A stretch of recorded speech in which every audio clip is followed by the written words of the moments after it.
The View with Shaun Malcolm. Thursday night, we will be talking about hot button issues, politics, jobs, crossroad in the TCI. Join me every Thursday night at 7 p.m.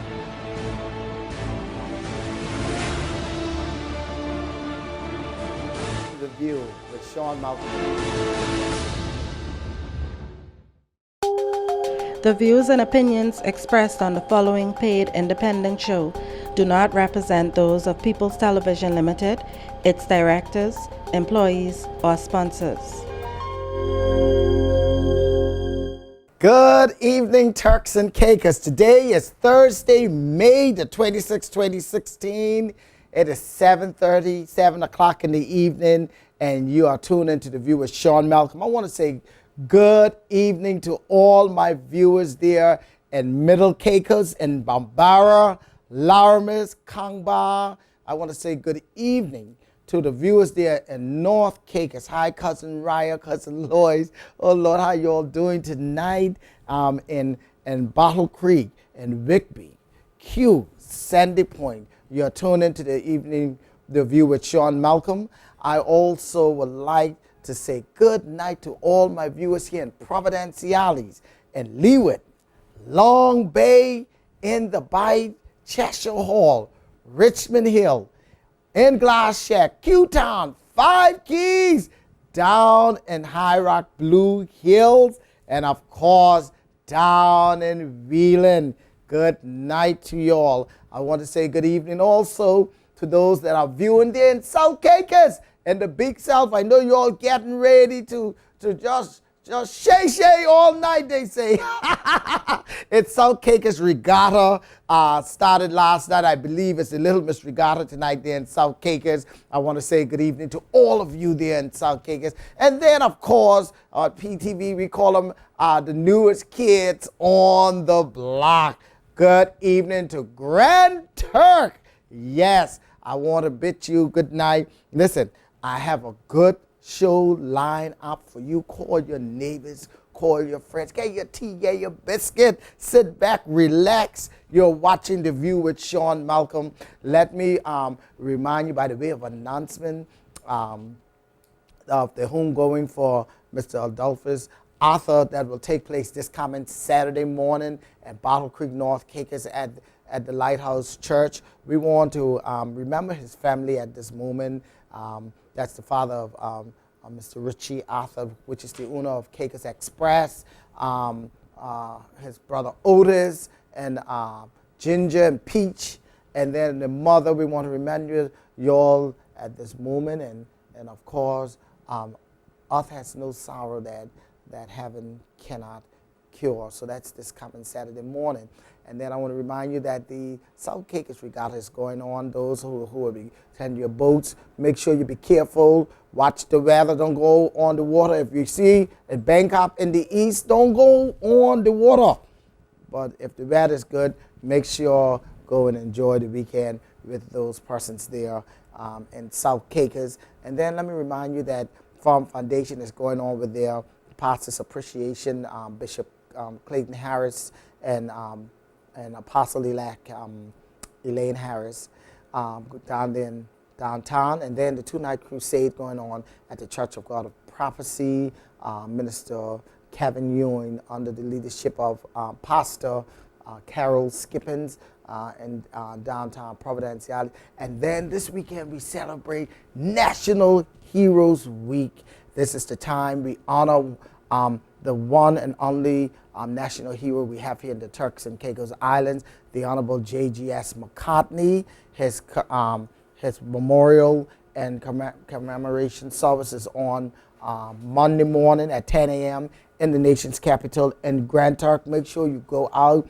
The guest speaker is my good cousin, Pastor Bradley Henfield from Bottle Creek, North Caicos. Make sure you go out there and honor our national hero. And then here in Providenciales, it's a big motorcade. The premier should be back in the country by then. They all will be there. I'm sure the Deputy Speaker, Honorable Josephine Connolly, will be there, and all the ministers, Deputy Premier, I know she's going to be there on Monday. So Providenciales, you'll come out and enjoy the float. There's a great show lined up for you downtown in Providenciales on Monday evening as we celebrate this National Heroes Day weekend. Now, ladies and gentlemen, my guest is in studio. I am just so excited about this program tonight. Tonight, they are on island, and you will hear more about this show. It is going to be very informative. So call your neighbors there in North Caicos, Middle Caicos, there in South Caicos, and Soul Key and Grand Turk. Tell them get to their television now, because they, listen, I want none of you all calling me up, texting my phone saying, Mr. Malcolm, what did the people say?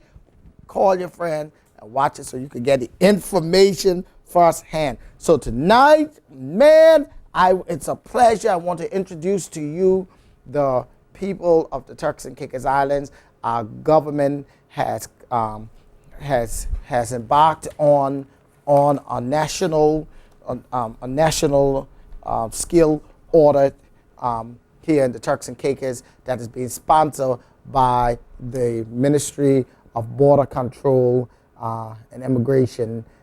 That's the Honorable Dunn Gardner, and of course the government by extension. And we want to learn, and we're going to talk a little bit more about what this exercise is tonight. I am proud to have in studio a great man by the name of Dr. Brian Francis. He is an economist. He served in many capacity in the Caribbean and in the region and in the world.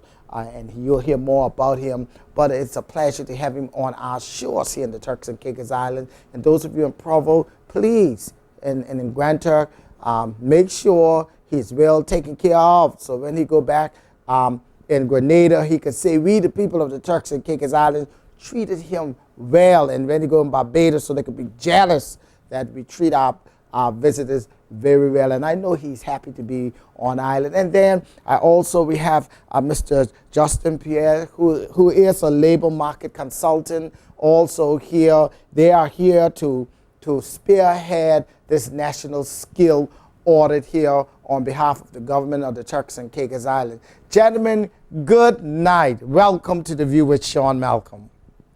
Good night. Thank you for having us, Mr. Malcolm. Yes.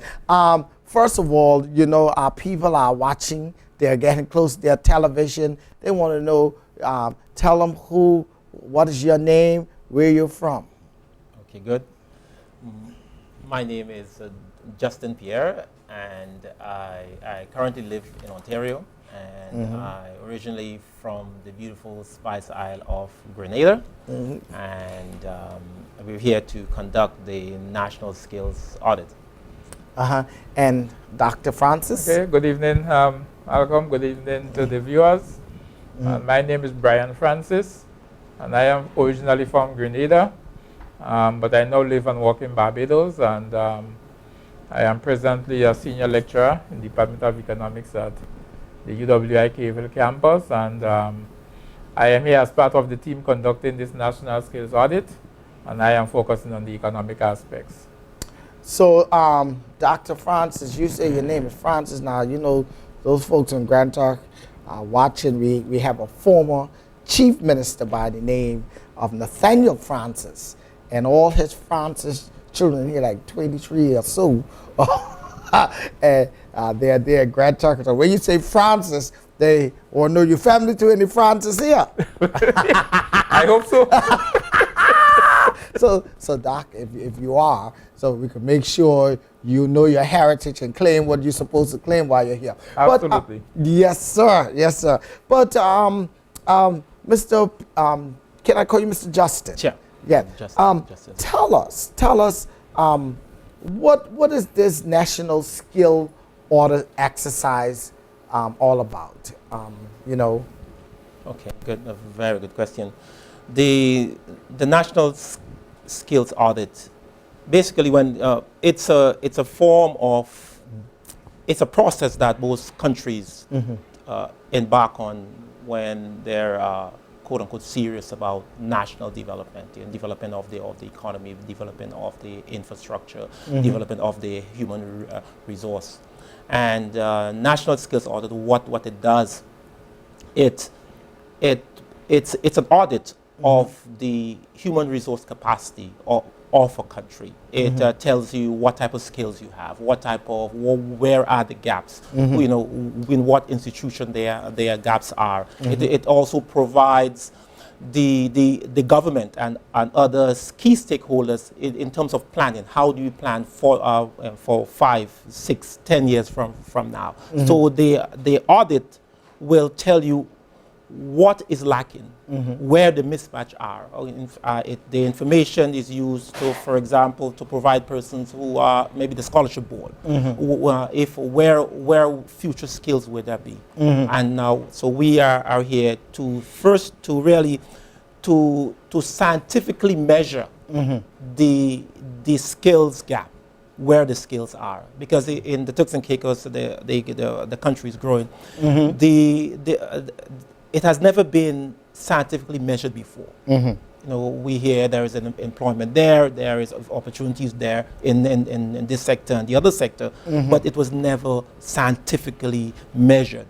So this is the first exercise the Ministry of Border Control and on behalf of the government is really taking to find out that process. So, Mr. How long have you been here in the Turks and Caicos Islands?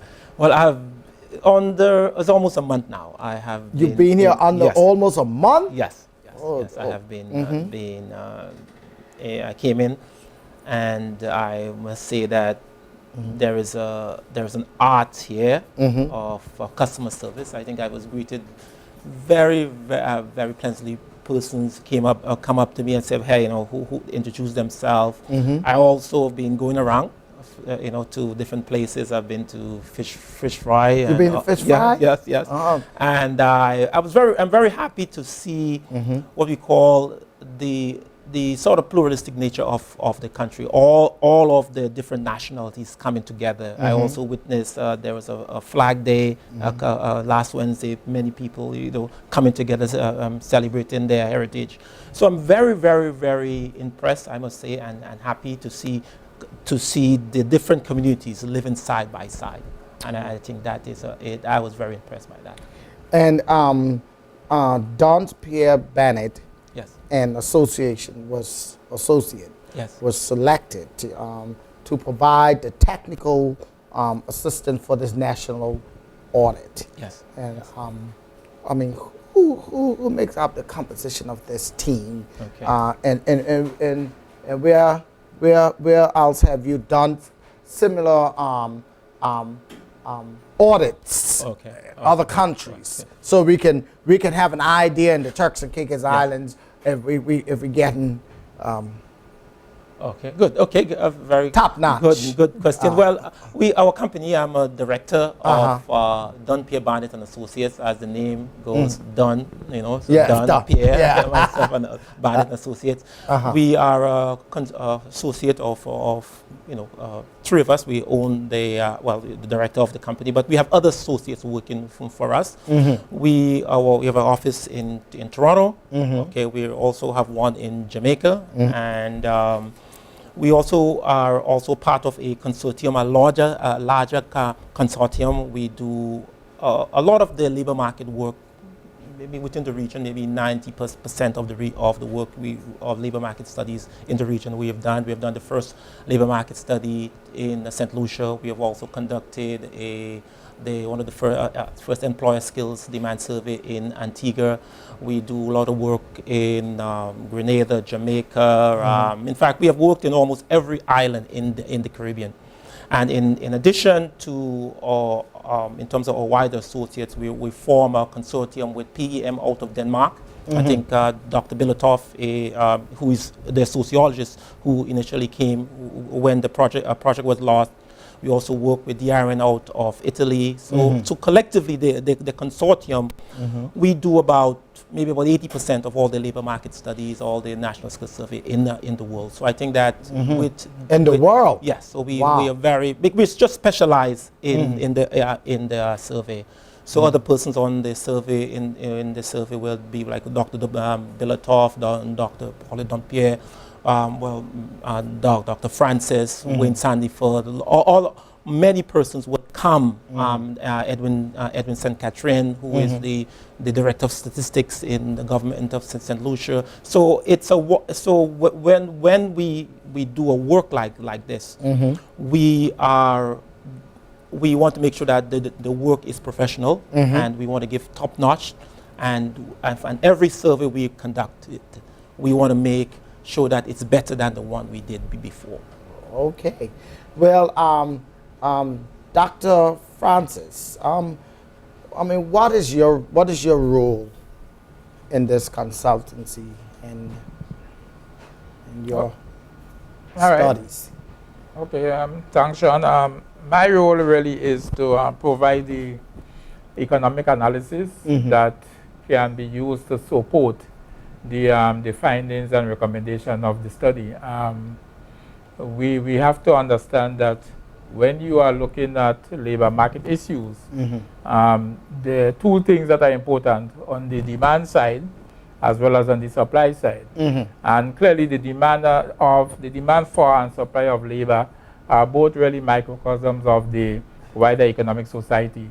So what is happening in the economy as a whole would logically then determine the demand for labor as well as the supply of labor. And so an understanding of the economic structure, the trends in the economy, the performance of key economic variables, and the ability to forecast those would then determine not only what the current labor needs are, but also for the future. But how does the economic analysis that you will be undertaking fit into the overall studies, Doctor? Okay, very good question. Okay, so what the economic analysis would do, it would look at the past performance of the economy, the current performance, and then it would project into the future.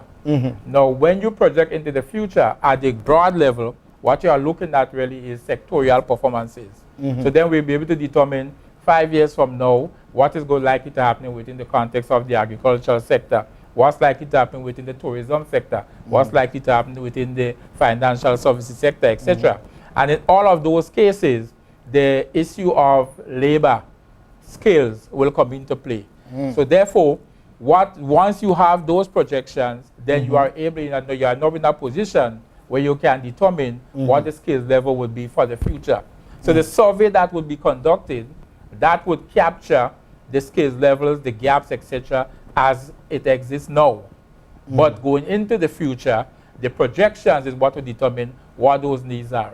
So for example, if you determine that you want to expand the agricultural sector, what are the skills that would be required in order for you to be able to do so in a sustainable manner?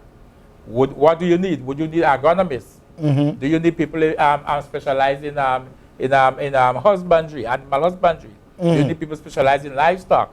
So those would be the parameters. And then out of those, you get the skills that would be required.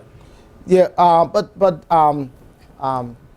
Dr. Francis, you have been here for just under a week, and you would have conducted several interviews with many key personnel here in the Turks and Caicos Islands and the TCI government, and including the Attorney General, maybe the Chief Financial Officer, Permanent Secretary in the Ministries of Finance, the Accountant General, the Director of NIB. I mean, tell the viewers out there in the Turks and Caicos briefly what have you learned so far about some of the challenges that you might have to take into consideration during the studies here in the Turks and Caicos. Okay, thank you.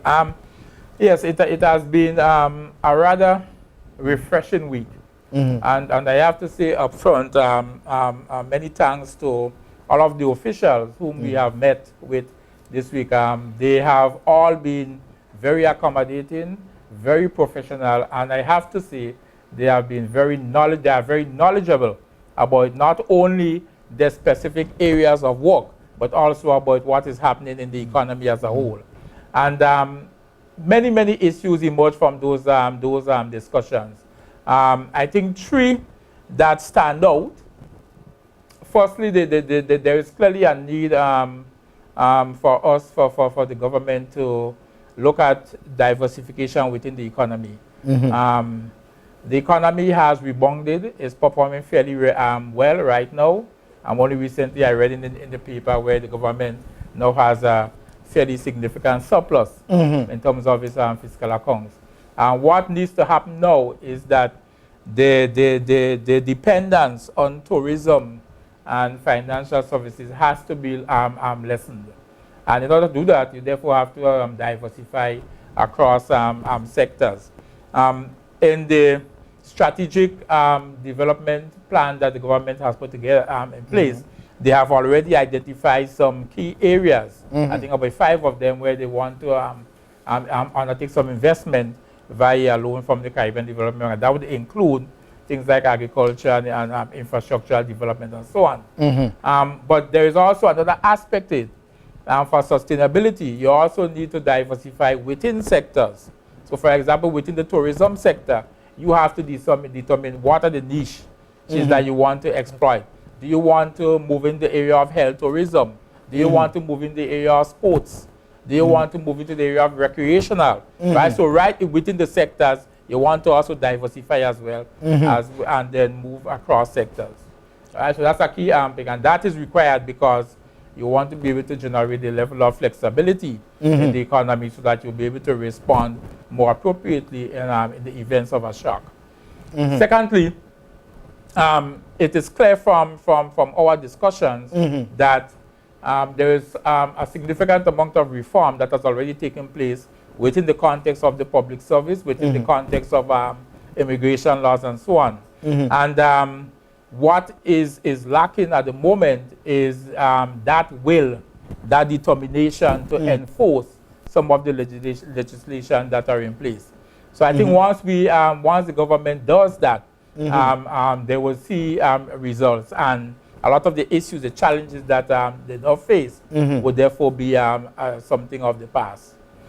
And thirdly, I think there is a clear need for a manpower planning strategy in the country. When we look at, for example, the amount of vacancies that exist in the public service, I mean, it is alarming. Right? So that suggests to me that even though you have a very good scholarship program in place, there isn't the plan which then links the performance of the students upon graduation with the job availability in the country. So we need that as a separate document or a side of a development plan so that you'll be able to match skills with qualifications. So for example, when someone gets a scholarship and graduates, even prior to graduation, he or she should be aware of where exactly in the public service they will be placed, right? And that placement, therefore, has to be something that would be consistent with the training that the person receives. Well, I mean, I guess, Dr. Francis, perhaps something, I mean, we can pull out an example. For instance, there is a strong demand for court reporters here in the Turks and Caicos Islands, and we are not giving scholarships in those areas. I guess perhaps that's some of the areas you're talking about. Absolutely. Right. And Mr. Justine, tell us, because I'm sure the viewers are interested in knowing, how is this skill audit survey is going to work? How do you envision this working? Because I want y'all showing up on people's door there in Middle and North, Grand talking and say, where these people come for? So you got to warn them why you're coming, so they can understand how is this going to work. Well, that's a very good question. And as I said, we have conducted surveys in other countries, and said, we have a more or less a different format. What we do is that we have to market the survey. You know, there is a saying that goes, even the word of God must be sold to the people, or else they will hear it not. So we have to sell the survey to the people, and this is one of the reasons why we're here, is to market the survey. Okay, this survey has some specific methodologies. Okay, well, obviously we'll do both qualitative and quantitative analysis. What will generally happen? We hear the past came from the past month is that we are interviewing persons. When we interview enough people, we get an idea of what is taking place. Then what the next step is to develop a questionnaire. We ask certain questionnaire. Then from the questionnaire, we will now get what is called a sample frame. We will be interviewing enterprises. So we are looking at a sample frame now of about, let's say, over 3,000 establishments. And from that 3,000 establishment, we will then take the sample from about, let's say, between 3 and 300 establishments. And then we will do the survey from that. So you will be getting your samples from actually business establishments. Yes. So you won't be going house to house and asking for opinions and doing the survey at people's homes. No, we will be contacting the establishments. Our methodology, it's a statistical methodology called PPS, which is so we will base our sampling based on the size of institutions. So we will put all the institutions in bands. So for example, all establishments that are, let's say, from 0 to 5 in one band, from 5 to 10 in one band, 10 to 50, etc. So everyone will have the equal chance of representation. Okay, and what are some of the other areas that this study and this consultancy will address for the people of the Turks and Caicos Islands? Very good. So apart from the actual survey itself and the national skills audit, we also looking to do a complete labor market needs assessment. Labor market needs assessment. There was the needs of the labor market, and we also look at the current work permit system in the country. We'll then advise on the work permit system. We'll also look at the aspect of migration. It's both inward and outward migration, what the situation is taking place there. And we will also try to give advice on the state of skills and the future of the economy. So Mr. Justin, but why skills are so important in the country today? Based on where our economy is? Right, good. That's a very good question. We've been here a month. We have been going through the highways and byways, talking to people, interviewing persons, and what we're seeing, as Dr. Francis said, there are lots of vacancies in the country. There are persons, there are a lot of opportunities here. The country is the physical state of the country, the momentum of the country is at one stage, and the human resource capacity is at another stage. So there must be a gap, so that the human resource can match up with the pace that their country is going. So in the meantime, what we see is that you need that a buffer, and that buffer most likely might be foreign workers. Until the native, the local persons have that skill, and the aspect is that skills is very important, because especially in the developing world, 80% of all employment in the developing world will require a strong level of technical skills, vocational skills. and if you look at, especially in the tourist industry, you need persons with specific skills. And what we're seeing here by interviewing persons in the tourist sector, a lot of the skills that are needed cannot be sourced on island. But Mr. Justin, and I'm sure this perhaps playing on the minds of the viewers, is what are you going to do to ensure or that an establishment are giving you the correct information, or better yet, what kind of sort of information you will be seeking from these establishments that you will need to get an accurate audit for the Ministry of Border Control. Right. Good. What we are seeking from these establishments is, for example, information like total number of staff. We look at the number of belongers versus non-belongers, skilled versus unskilled person with degrees, credentials, versus people who have not. We also want to look at what type of succession planning they have, what if they have a policy for to promote belongers, or if there are certain policies based in terms of in improving persons' skills. Are there any training process? So we are asking a multitude of questions, and we would like persons to be aware of it, so that when we come, what we want to do is to get a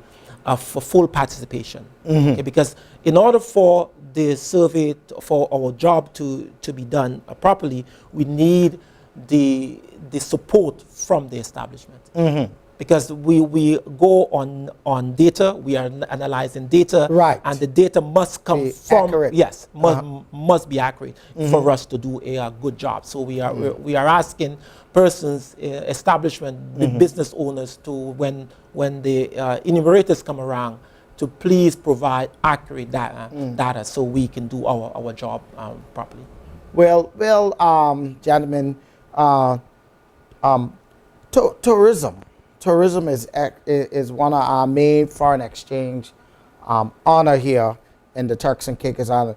What are some of the things that the government can do so we can maintain our dominance, in this competitive field?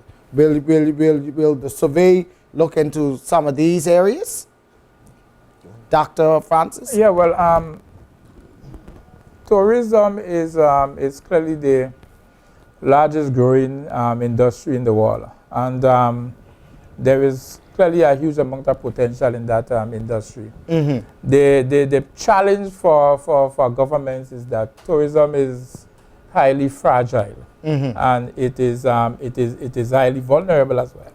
So, for example, in a small country like the TCI, if you have one murder, if one tourist gets killed here, that could have a huge impact on not only the sector, but also the industry, the country, sorry. And it is a challenge because many a times the products and services that are offered within the industry tend to be fairly consistent among the small countries. So what has to happen is that the government needs to find areas of competency, right, that it can then promote. And I think one of the areas that the TCI can benefit from is scuba diving, right? I think you have in place the natural infrastructure to support that. I also think that given the calmness and natural beauty of the country, you can also zero in on marriages and people wanting to go on honeymoon. That's another area that the government can benefit from.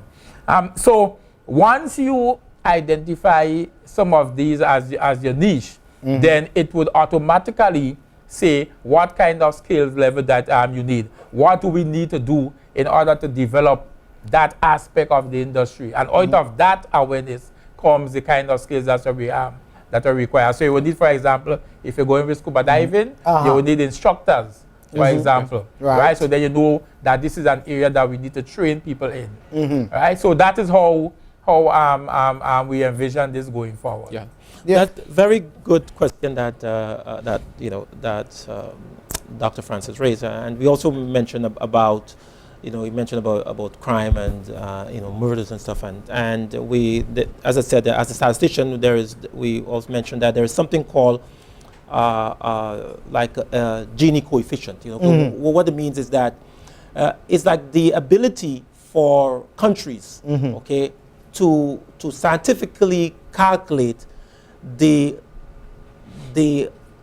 ability or the propensity for unrest. Okay, so because you have a tourist product, the tourist product is very tenuous. Yes. Anything can happen. Right. Okay, so I think that we should try to now look at what are some of how to best protect your product.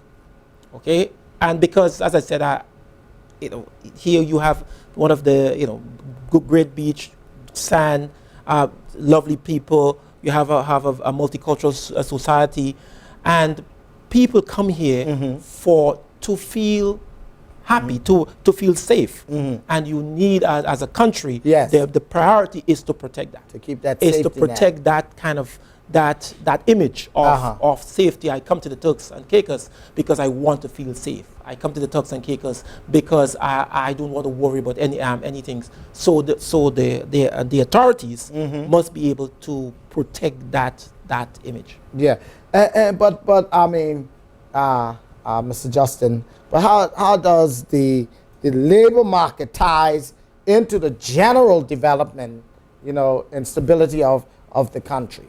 And I'm sure that the government must be thinking forward to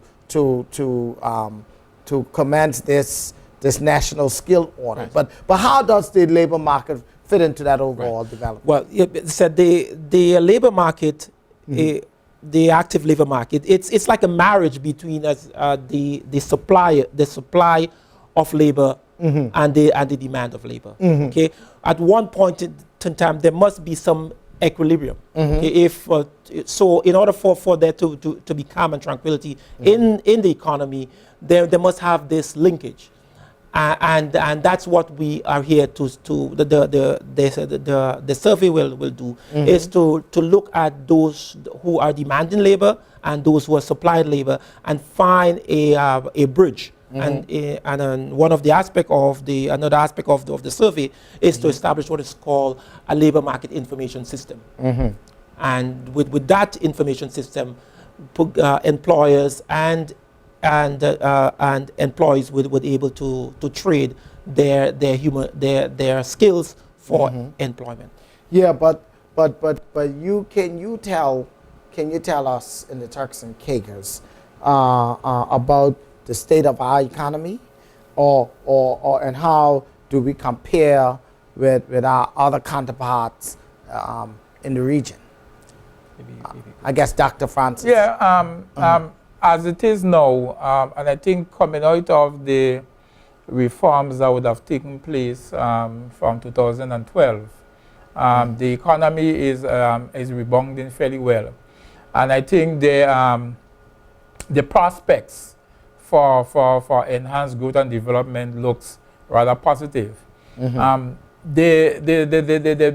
problem is that, for the TCI, is the fact that the economy depends so heavily on a single sector or a single industry. And by comparison, that is exactly the same problem we have throughout the Caribbean. So you look at a case like Trinidad and Tobago, oil and natural gas. Right. We all know the problems that they have been having recently with the falling prices in the international market.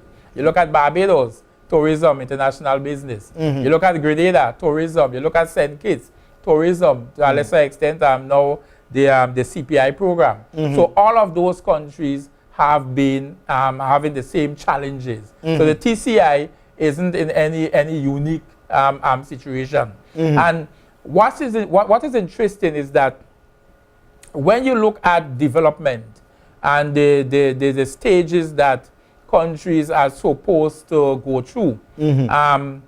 It is always believed that you move from a traditional sector, which people normally call agriculture, right up to tourism and mass consumption, right? So countries like Belize, like Guyana, who depend so heavily on agriculture still, economists would say that they are backward.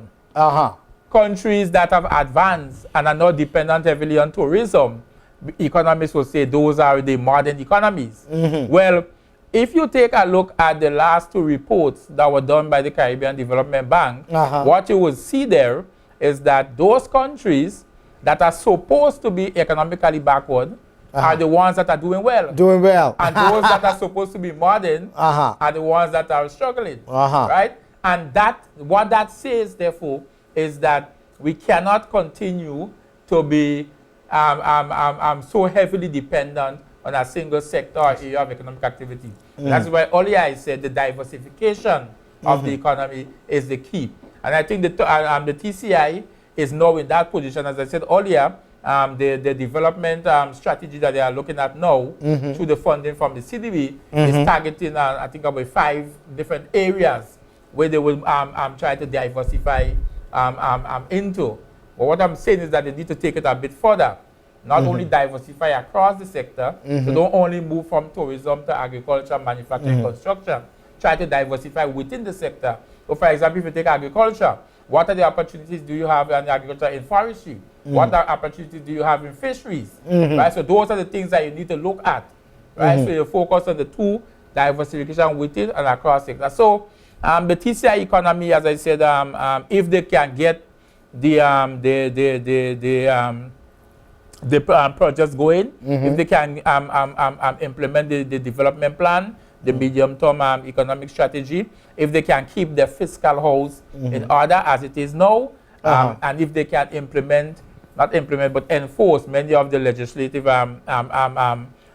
things in place, then I think the economy is going to be able to perform well into the future. Right. Yes. And I mean, just looking at glancing at your bio, I realized that you have extensive experience in the Caribbean economies and government. What would you say, in your opinion, Dr. Francis, the strength of TCI economy in terms of our finances today? Oh, it's very strong. Compared to our counterparts. Very strong and healthy, because you have been able to generate a surplus on the fiscal accounts. I think somewhere in the region of about $34 million, I think I saw in the paper. Right? Most of the countries in the Caribbean are running deficits. So you are, from a fiscal perspective, in a very good position. And why is that important? It is important because on the other side, we have the capital programs. Yes. Right? And in order to reduce the amount of debt that you would have to incur in order to run a capital program, you need a surplus in the current account. Right. And you have that surplus, which you can now invest in generating capacity in the country.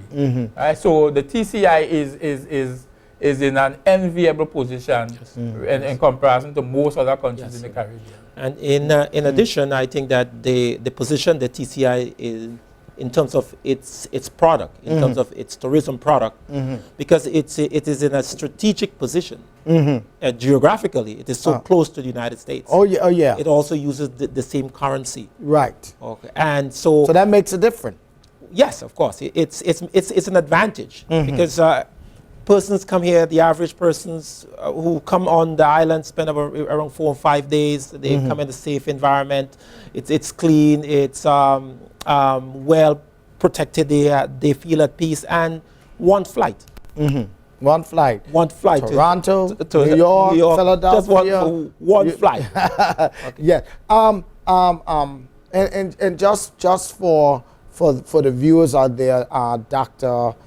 Francis, can you tell us a little bit about other works you have done in the region, and a little bit of your experience, so that those business persons, those established, those persons are there who owns these establishments, who doors you're gonna come knocking on in a few weeks, and then the capital that are watching tonight, so that they can know that you are qualified to do what you are doing. Thank you. Yes, sir. Maybe we need a separate program to deal with this question. But interestingly, though, as we speak, I am involved in a business facilitation study for CARICOM. Right, that is looking at non-tariff barriers, as well as the issue of logistics.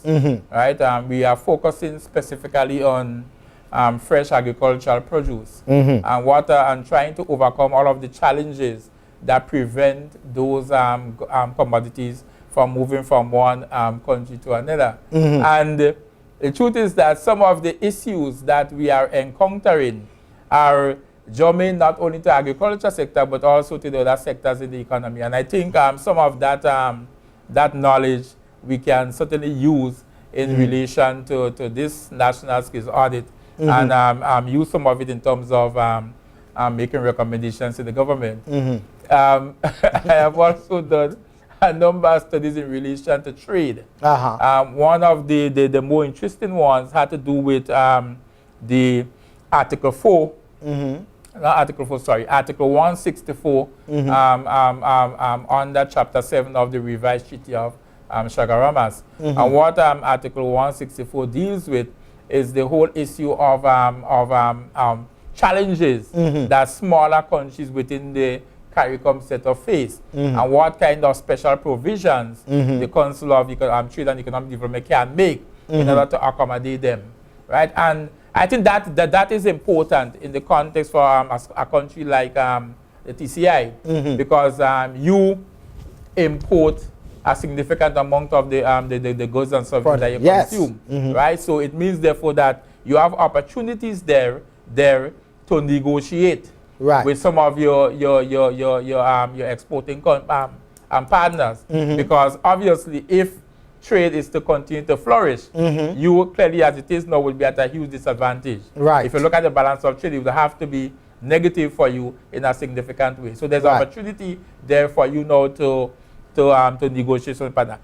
Also, there will be an opportunity for the TCI to engage in a deliberate strategy of import substitution. And unlike the past, when those policies were tried, people promoted them using tariffs and other non-tariff measures to protect local industries. Well, in a globalizing world, you can't do that. So what you'll have to do is a policy that is based on competition, right? And if you are going to go that route, then it means, therefore, that your competencies, your level of competitiveness will have to be enhanced. And in order to do that, you will need skills, people with the necessary skill, with the knowledge, with the know-how, right, to drive these industries, right? And that, therefore, now places a new demand.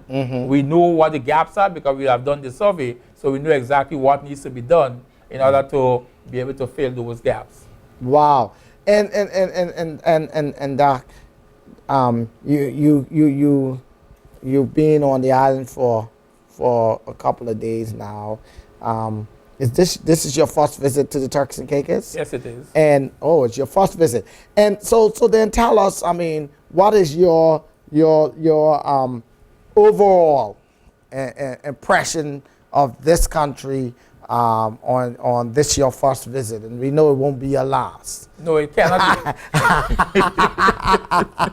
No, I have thus far come away with a very positive impression of the people and the country. I find it difficult to imagine another place, another country where people were so accommodating. I mean, all of the professionals. I really want to thank the Attorney General, the Accountant General, the CFO, and all of those who we have met for the way in which they have accommodated us. for the level Justice. the Chief Justice, for the level of information they have imparted, for the knowledge that they have of the country and was willing to share with us. The ordinary folks willing to talk, even though they would argue issues at times, but people are welcoming, they're embracing. You feel a sense of belonging, so to speak. And that is something that I am very grateful for. Yeah. Additionally, I also want that is what another thing I find very interesting because I find that the authorities, maybe the PS of Labor, the Labor Commissioner, the all of the persons in the authority, the Director of NIS, the Attorney General, they are so knowledgeable. I mean, it is remarkable to see people articulate, say they believe with such passion, such strong desire, love of country, and I find it very, very unique, coupled with the huge amount of high level of customer service. Okay, the ability to serve and to I've been lost a couple of times in driving. People ask me, you got lost not here in Provo. I got lost in Provo. Yes. You drove in the capital. I got a car and I got lost in Grand Turk. And persons were so accommodated. Person try to help, and I find it is very, very unique. Okay, and I think that. Because I think that I don't know if tourism is taught in school, or if customer service is taught in school, but at least your country, I would give a country high marks for customer service. And on that note, Mr. Justin, when you are conducting this survey over the next couple of weeks, do you need volunteers? Are you looking for people to help or specific people in the society that would perhaps be a good learning curve for a lot of people who are interested in statistics and doing survey? I mean, how do they contact you? And do you need those kind of people? And tell us what kind of people you need, just in case they want to volunteer. Okay. Well, it's a very interesting point. We need persons to help, not only help, but it is a very rare profession. Everybody wants to be a doctor, a lawyer, a politician. Very few people want to be a statistician. And what we want to do is to make sure that when we leave, someone can take our position. So I think that the Labor Commissioner, Mrs. Michelle Gardner, has provided some some assistance for us to help us to show them what to do, how to do. For example, I know there is a little challenge here with something called the ISIC codes. Most countries have ISIC codes, and I don't think that your country uses it. So we try to help them to show you how that you can properly either use the ISIC codes in terms of classification of employment. So we will need persons to volunteer. Also, we will need enumerators, persons to go out into the field to talk to employers. So we will also need that. So we have identified a few, and we will definitely need more. Yeah, and so when you determine how many numerators you will need, will there be some form of training before they go into the field? Yes. But that's the normal process. Because of as I said, every country we go to, the questionnaire will be a bit different. So what we will do based on the questionnaire, we will then train the enumerators to ask proper questions, how to ask their questions. We will train them, and then when they are trained, they will go out and do the survey in the way they are taught, and they will have enumerators, supervisors, etc. And Dr. Francis, as we have many of our government officials perhaps are watching this program, many of our business sector watching this program, the Chambers of Commerce, college students, and I know you have from your CV vast experience, and you do currently still lectures Yeah. at the University of the West Indies there in Barbados. And make sure when you go back, look up Father Bernard Bean. He's there in Barbados in one of those chapels, Anglican chapels for me, okay? And you tell him, you'll find him. Just call an Anglican church and say you're looking for Father Bernard Bean. But you've been here for a couple of days, and if you were to give us advice from your level of experience and being around the world and working, I believe you work with the IMF to some extent, and many of those institutions, the Caribbean Development Bank, the ECU. I mean, what would be your advice to us so that we will maintain what we have and improve on it? Okay, well, very good question. But before I get to the question, let me also thank the Permanent Secretary, Ministry of Finance. She met with us at very short notice, and it was quite a refreshing experience. She has demonstrated her knowledge, understanding, and comprehensiveness in terms of what's happening in the economy, in the finances, and everything. And I think that we benefited quite a lot from our short meeting with her. In the interest of time, right? I think the message for me is that labor, irrespective of all the advances that we have in technology, irrespective of the ease with which capital can move freely among some countries, labor to me still remains the most critical factor in production. And since it is embedded in people, then I think it is important for us to appreciate that within our domestic economy, in an environment in which globalization is increasing, we need to appreciate the need for external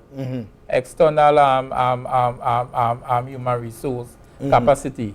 And therefore, it is quite normal for locals, especially in small countries like the TCI, to be concerned, to have fears in relation to xenophobia, right? So I think we can overcome that as a government, as a people, through public education, through public sensitization, right? Let people understand what the needs are, what the priorities are, how we plan to get there. And as long as you do that, I think people will become more understanding, and therefore they'll be able to embrace the strategies, the programs that the government want to put in place in order to take the country to the next level. Wow. So thank you, Doc. Mr. Justine, in closing, can you tell us when can we expect a final report on this national skill audit? I believe that the country will be eagerly, as much as the Ministry of Border Control, the business sector of this country will be eagerly awaiting the outcome of this report. When can we expect it? Okay. We have to complete the survey. The survey, hopefully we are looking to start sometime in early July to do the actual survey. We're now in the process of cleaning the sample frame. The survey will take about 6 weeks to 2 months to complete it. Then we do the analysis.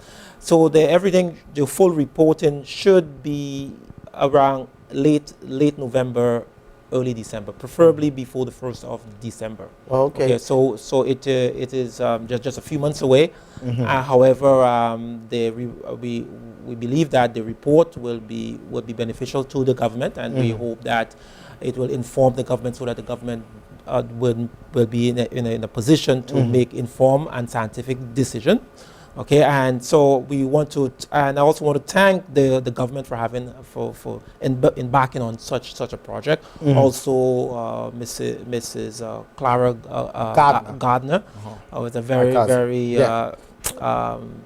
smart, brilliant PS, and all the ministers and all of the persons within the government. Because, as I said, this is the foundation. This is international proof that a country is ready to take off in the right direction. Wow. Okay, because all of the countries who have done, Singapore, Japan, Canada, Sweden, all of the countries who we look up to have started right here at this space, and we want to thank everyone for that. Well, Dr. Francis, I'd like to thank you all for coming tonight. Mr. Justine Pierre, I want you to know that I host this program and I have a radio program, and any assistance that I can offer you to aid and help in this process, do not hesitate to give me a call, and we'll be looking forward to seeing you all in the latter part of the year to get an update and a report on how we are progressing. And if you feel you need to come to give us a midterm update, feel free to come. So I thank you, the people of the Turks and Caicos Islands. Surely thank you and appreciate the job that you are doing and you are going to do for our benefit here in the Turks and Caicos Islands. So I thank you for coming tonight. And ladies and gentlemen, just remember this is a holiday weekend. Make sure you go out and support all the activities around the islands. And may God bless all of you in the Turks and Caicos Islands, and may God bless the Turks and Caicos Islands. Good night. The proceeding was a paid independent show. The views and opinions were those of the participants.